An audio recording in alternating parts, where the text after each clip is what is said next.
Hey guys, welcome back to my channel. So today I wanted to review the whole Outlands Pentalogy by Rebecca Crunden. So I read book 5 and finished the series a few months ago. Excuse me. I just haven't really gotten around to reviewing it. There were other videos that I wanted to make because some unexpected stuff came up, so I wanted to kind of like make it as a little vlog. Still working on those, but keep an eye out.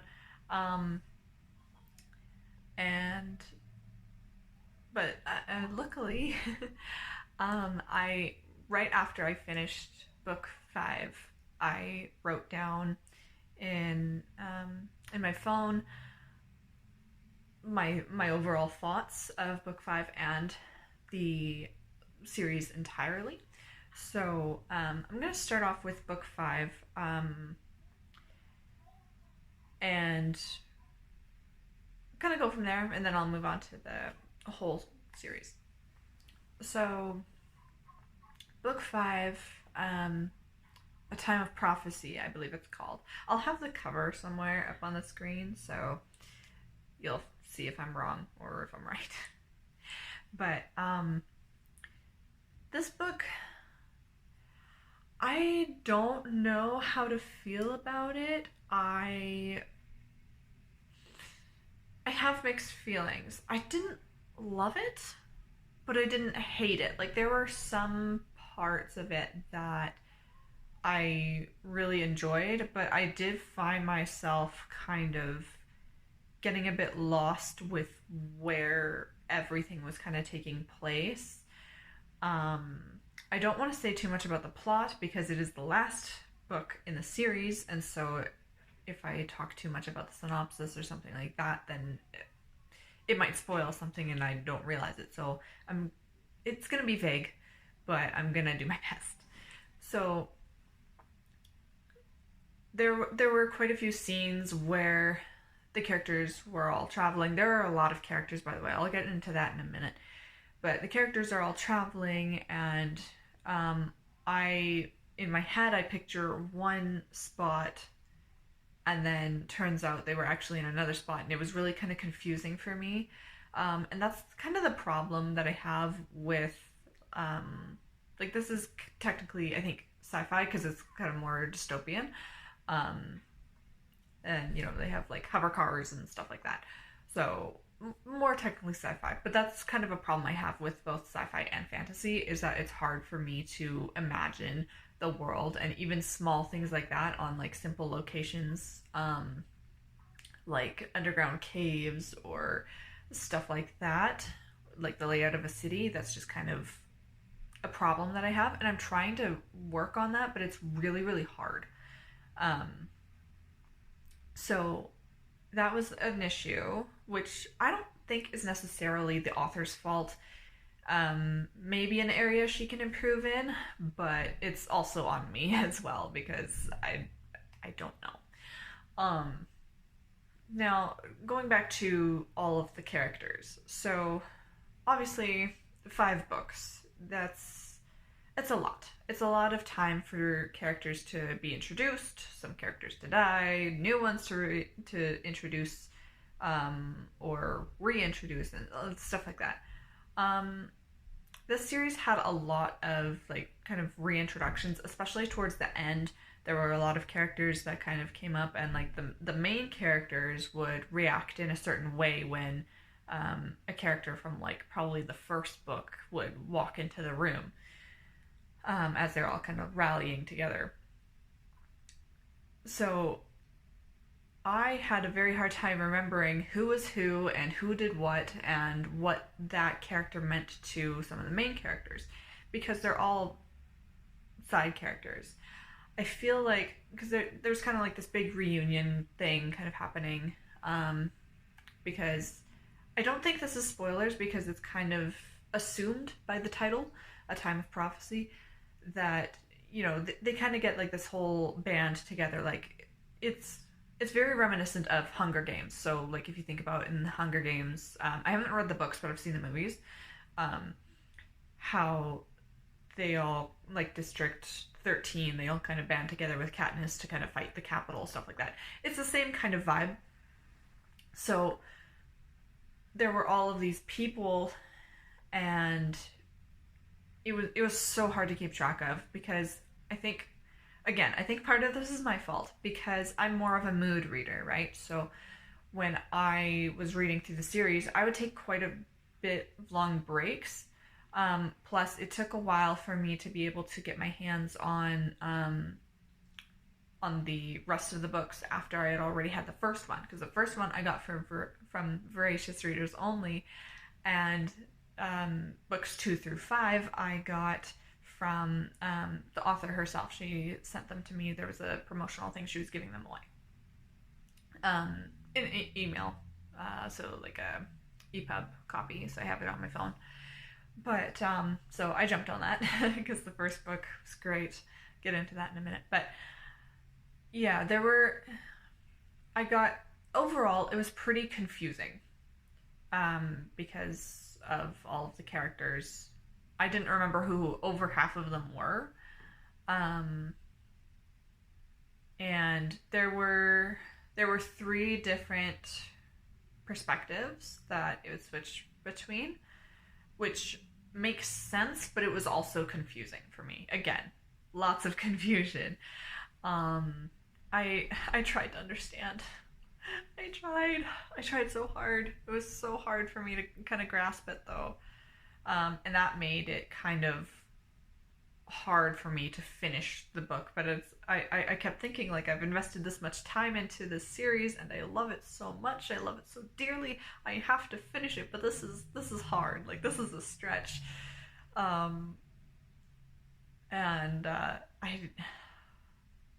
It hurt my heart because I loved it. I love the series so much. Okay. I'm going to talk about the rest of the series before I talk about the ending of book 5, because obviously that's the end of the whole series. So, book 1. If you have seen my review, you already know my thoughts. But in case you haven't watched that, I absolutely loved book 1. It is my favorite book of all time right now. And Where the Crawdads Sing, that's like my second favorite. So, like, you know, it's A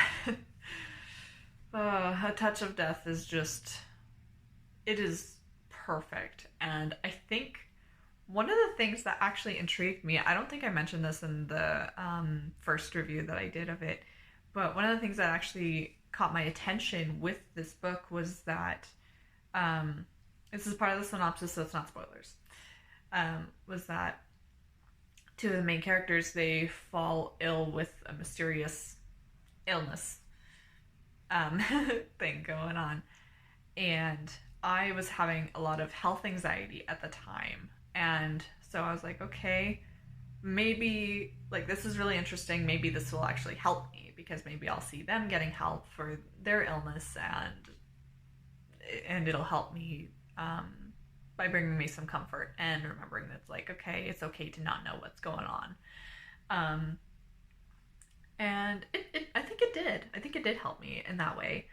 And it also provided me with something else to think about as well. The first book, I definitely had an easier time picturing. So, overall, yeah. And, like, I didn't realize, at least I don't think I did. I don't think I realized at the time that it was part of a series. I thought it was a standalone. I think when I first read it, I wasn't particularly fond of the ending because it was a cliffhanger. And I like, you know, if I'm reading a book and it's a standalone, I like things to be concluded, you know? I don't like it to be a cliffhanger. But then I learned that it was a series. I was like, okay, that makes a lot more sense now. And I was really excited because, you know, I really wanted to dive into the rest of the series, and thank God I was able to. So thank you, Rebecca, for sending me the rest of the books. That was cringy. I apologize. But yeah, I'm not gonna spend too much time on all of the books because they have my own separate reviews up on my channel. They'll be in the description and up in the cards. Book 2 was really good as well. It competed for my second favorite book of all time for a while, or at least in the series. It was so well done. It was so gut wrenching, and I loved seeing things from Nate's perspective because Nate is such a unique character. Like, he's kind of got like that brooding, kind of morally gray, kind of not, um, ideal going on, and I really liked his character, so I really liked to be able to get kind of inside his head. That sounds weird, but and kind of see what he was thinking about certain things, and it just made me really, really love the character so much more. Now, book 3 was a bit of a flop for me, unfortunately.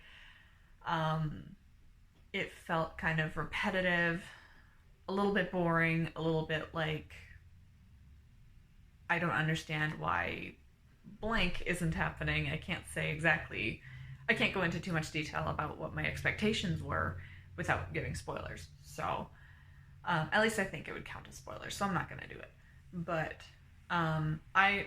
overall, I just expected the stakes to be higher and for there to be consequences for those high stakes. So it didn't really seem realistic to me in that sense.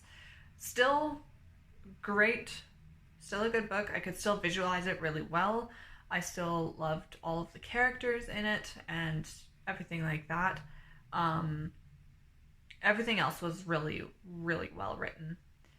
Now, book 4, that one is for sure my second favorite in the series. It was competing for the first for a while.